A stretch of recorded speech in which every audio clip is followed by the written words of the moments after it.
It's a huge thing in England. It's a huge thing in the world. The European Championships have just been on, okay, and it was a huge thing leading up to that. And Gary does a lot of work back home. And I asked him if he would just have a little talk and just go through a few things with you and just, have an idea of what it's about. Because I'm sure we've all said things at certain times which we may feel is maybe innocent, but to other people it's a little bit different. So I'll just pass you on to Gary. Excellent. Has everybody enjoyed themselves this week, yeah? Okay, excellent. As I said, football's a great tool. I worked for a campaign back in England called Show Racing the Red Card. And what we do, we actually tackle racism, not just in football or sport, but in society in general. Okay, but we use footballers as role models because, especially in England, if a footballer comes into their school or you see a footballer, you actually sit down and listen to what footballers say. Now, does anybody know the 4 things of racism? Anybody? Do you know how you can suffer from racism? Anybody? Comments? Not necessarily comments. There's 4 things. Oh, verbal ignorance. Not ignorance. Verbal abuse. No, there's 4 things which is classed as racism. The first one is obvious. Skin color. Skin colour. Excellent. Skin colour's 1. What's the next one? Religion's 2. There's 2 more. Ethnic. Sexuality. Not sexuality, no. Ethnic. Near enough, you're near enough there. Culture. Culture's 3. And you're nearly there. I'm English. Some of you are Canadian, that's your Nationality. nationality. Excellent, that's 4. Got it. Okay, they're the 4 things. If you suffer from any of them 4, it's classed as racism. Okay, people might think that it's only maybe black people who suffer from racism. It can also happen the other way. It could be white people who suffer from racism. But usually it happens to black people. Reason being because, especially in England, black people are a minority. Okay, what I mean by minorities means by small. It's only small sections of black people. There's certain areas in England where there is no black people, unfortunately. Okay, so we all can suffer from racism. You're not born a racist, you become a racist. Okay, and that's by picking up certain comments or certain phrases which maybe your mum, your dad, your grandparents, your brothers, your sisters, whoever else may use. Now, if you're going to describe somebody of my complexion, how would you describe me? Anybody? It's okay, don't worry. How would you describe, sorry? Afro-American. Huh?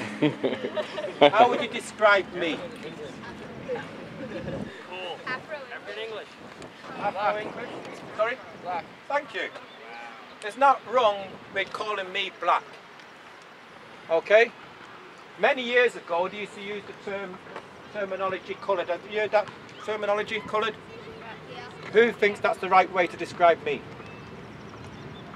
Who would use the word black? I did. I used to say it a long time ago. Well, there you go. Yeah, but I was trying to say the right thing. Don't worry.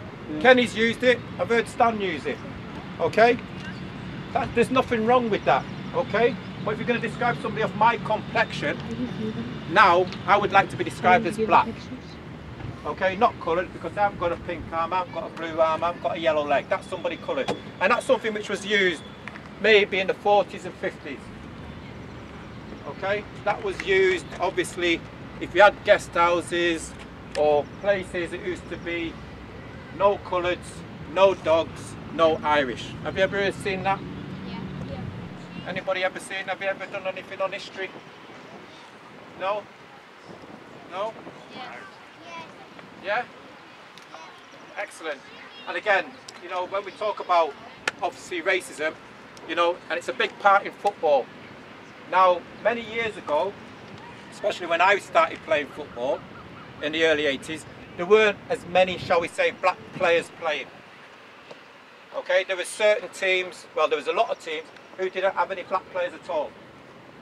If you look right throughout the Premier League now and the Football League, every team has got a black player playing We've got a player of a different nationality, a player of a different culture, a player of a different religion playing for their team. Now in the 80s, it wasn't heard of. When I played for Sunderland Football Club, I was the first black player to play for their football club. Okay, and that was in 1984. I was the first black player. Now, when I started playing, obviously it was something new to the supporters. And the manager who signed me at the time had to go to the supporters and ask them, how would you feel if we actually signed a black player? That's how bad it was, and that's only in 1984. What would your reactions be? Okay? And then in the 80s, there was a lot of what we call racism on the terraces, on the pitch, especially if you're seeing a black player playing. There was a lot of monkey chants going on. You know, there was a lot of racism going on all around the pitch because it was something new, it was something different. And that sometimes happens, especially if you go on and become professional footballers, and even if you don't become professional footballers, if you go on in life and maybe go around the world or travel or go to university, you're going to come across people of different nationalities, different cultures, different religions. Okay? And sometimes you may, I don't know, you might see somebody who's black or of a different colour, you might not want to sit next to him. We've seen it before. I've seen people who don't want to sit next to me before, in my early days. I've seen people who crossed over on the other side of the road because they didn't want to walk next to me. I've seen people who, if I've been into maybe a public house, or I've gone into a restaurant, or if I go into a hotel, or if I go into a shop, all of a sudden you feel uncomfortable. Reason being is that because people are looking at you, asking questions. What is he doing here? What are you doing? Why are you driving that car? Should you be in this neighbourhood? All because of the colour of my skin. They don't know me, but because of my colour, they start asking questions, or they look at me differently. And sometimes it's not just because of your colour of skin, it might be the way you dress, your culture. You know, you might have people who are of maybe a travelling background. You know what I mean by a travelling background? Have you heard of gypsies? Well, you know, we've got a lot of gypsies back home. You know, maybe some people might be of the Muslim faith and the way they dress. You know, straight away people have this sort of stereotype because they're Muslim and because the way they dress is that they might be terrorists. Straight away, oh, he looks like a terrorist because he's of Asian look. Yeah, I know one or two if he's smiling and laughing. Yeah, but if you do break into professional football or go into university, you will come across people of different cultures and different nationalities and different how the way they look. And Kenny said to me today, he said he's heard one or two comments from little lads who've passed comments on the way people have looked, or even called people, or even, shall we say, bullying. Yeah. Has anybody been on the wrong end of name calling before? Has anybody been called names before? I have. I have. I've been called names. Yeah? And how did it make you feel when you've been called names? Not good. Bad. Sad. Asking questions, why me? Yeah? And what we say is, where does it start? It starts with jokes. You know, little jokes, little silly jokes. And what happens from there?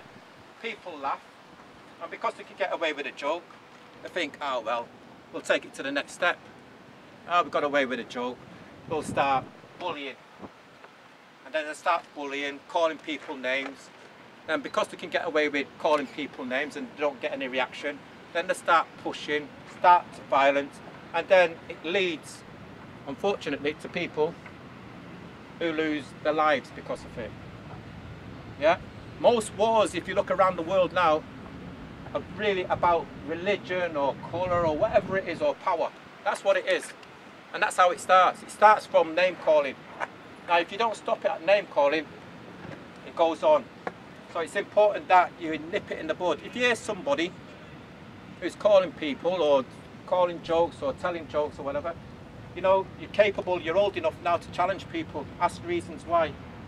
You know, if you see somebody of a different colour or you see somebody of a different dress code, you know, ask the reasons why. Why are your colours like that? Why do you dress like that? You know, that's the only way you're going to find out about different people's cultures and religions and way of life.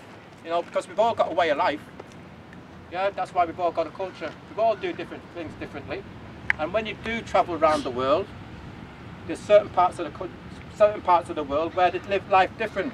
You know, in England, if we meet somebody, we shake hands. In France, they kiss people on the cheek. That's how they say hello. You know, you can go to Dubai, shall we say, they do things differently. There's things which you can do in Dubai which you can't do here. There's things which you can do here which you can't do over there. And you've got to adapt or get to know their way of life. And that's the most important thing. Okay. I was just going to say, on the racism side of it and the bullying, I think it affects, you know, it obviously affects you as an individual, but I think there's a lot more people it affects as well. You know, in my time at Newcastle, I'm sure it stands the same at Middlesbrough. You know, we've had to deal with bullying. You know, it affects the player or the person, whether it be a girl or boy. It affects the parents. Sometimes it affects the brothers and sisters, grandparents, and that's on both sides, because these type of things get out of hand. You know, on the bullying side, and I'm glad that Gary's talking on the racism side, because you know, I don't know an awful lot about it, but I know Gary's been involved for a long time. You know, I know one thing, I've got lots of black friends, you know, and I was the one who put my hand up before. I would have called them coloured in the past because I felt that was a polite way of saying it. And we're not saying if you've used racist terminology before, we're not calling you a racist. You know, things change. It's about understanding, about educating yourself, making yourself a better person as you go on in life. Getting to know people, getting to know people's cultures. You know, what to do and what not to do. You know, I've learnt a lot coming to Canada. You know, there's certain things which I thought I could do, but I can't do. You know, that's the way, you know, the culture of Canada. You know, for instance, I was in Kenny's car and I threw a piece of paper out, which in England I thought it was just normal, just littering. He pulled me, and then he pulled my head off. You can't do that. I was in shock. What are you doing? You can't do that. I didn't do it again, but that's something which I learned. You know, I've learned a lot from everybody this week. You know, the way of life, you know, the things which I might say, it might be taken differently. You know, for instance, scrimmage. There's Laura. There she is, she keeps telling me scrimmage. Are we playing scrimmage? I don't know what scrimmage is, now I know what it is, it's a game. But that's learning, that's, you know, that's me learning from Laura. I learn every day. Kenny learns every day, Stan does, we all learn every day. Yeah, there's nothing wrong with that, we keep educating ourselves. You know, and again, we do prejudge.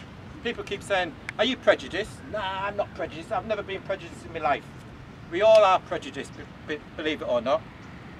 When you first meet somebody, the first thing which comes in your head is what colour they are, what they're wearing, what do they look like, and then you prejudge.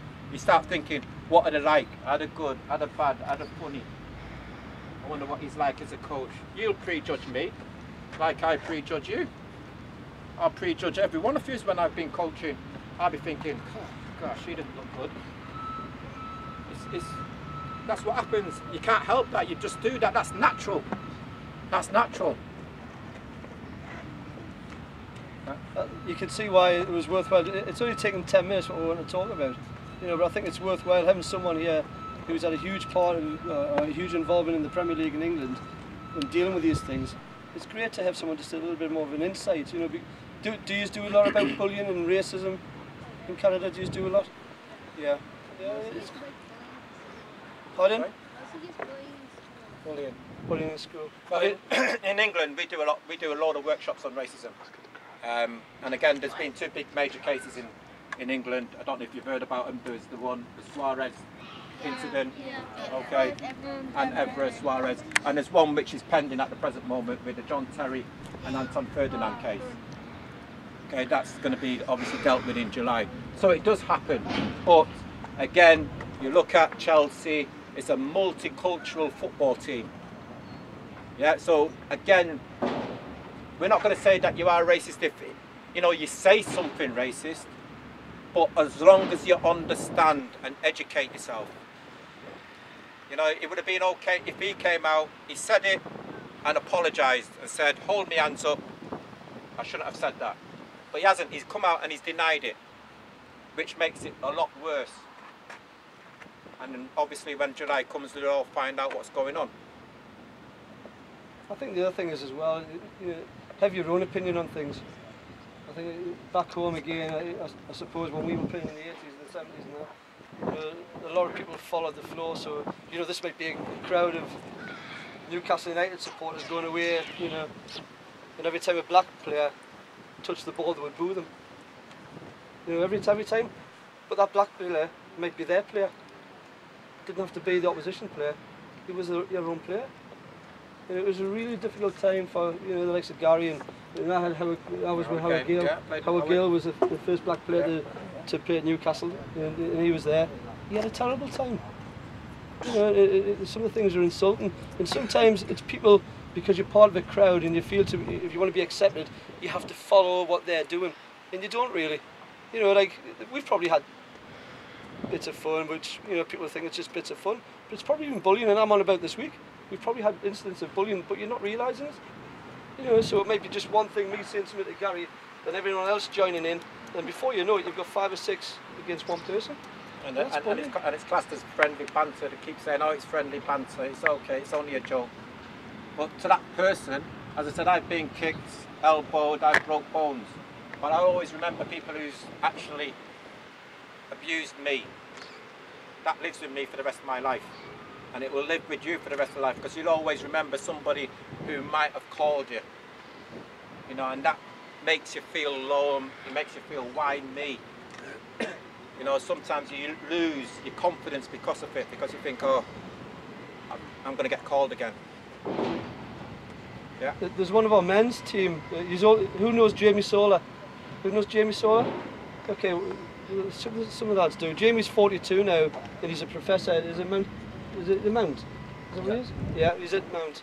He's a professor there, and at the moment he's away in China, and he's been there for 7 weeks, and he's going to Croatia after that.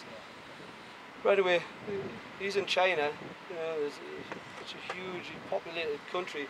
He actually gets people, when he's walking down the street with his girlfriend, who's with him, they're turning around and looking at him like this, you know, and then they're coming back and want to talk to him, because they're probably, sometimes where he is, they're the only white person they've seen. Because it's a minority. It stands out. Yeah. You know, it's strange, you know. I mean, I don't know what it's like, because I've never had what Gary's had, but, you know, I can imagine not being very nice. Well, again, people keep asking you what it's like to be on the wrong end of racism, and what you try to say is that if you've ever been in somewhere where you feel uncomfortable, now, if Kenny's been to, I don't know, the Caribbean? No. Can't afford it. Can't afford it. But if you get to go, like, maybe to South Africa or somewhere where you become a minority, all of a sudden you'll feel uncomfortable, because there's only maybe 1 or 2 of you, and people are looking at you. You know, I've been to South Africa. I know what it's like. I know what it's like to go into Soweto. I know what it's also like to go into Johannesburg as well. So you get in the boat.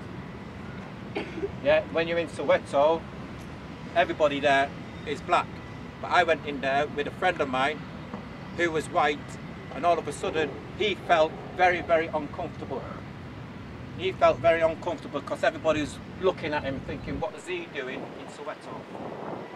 And then I was staying in Johannesburg, where I felt uncomfortable, as though to say, because a lot of the black people who do work in Johannesburg do the little, what you call, slave jobs. And I was thinking, what are you doing? You shouldn't be in Johannesburg, you shouldn't be driving a car, you're black. And that's the feeling you get.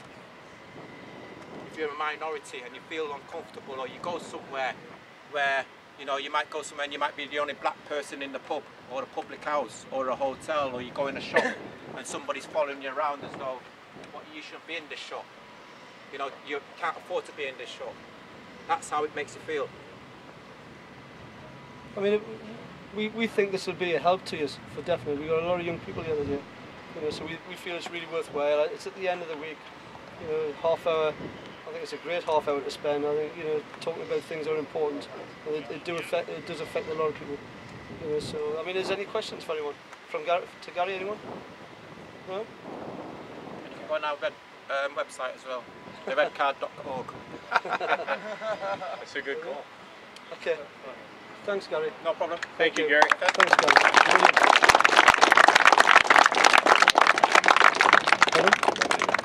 Yeah?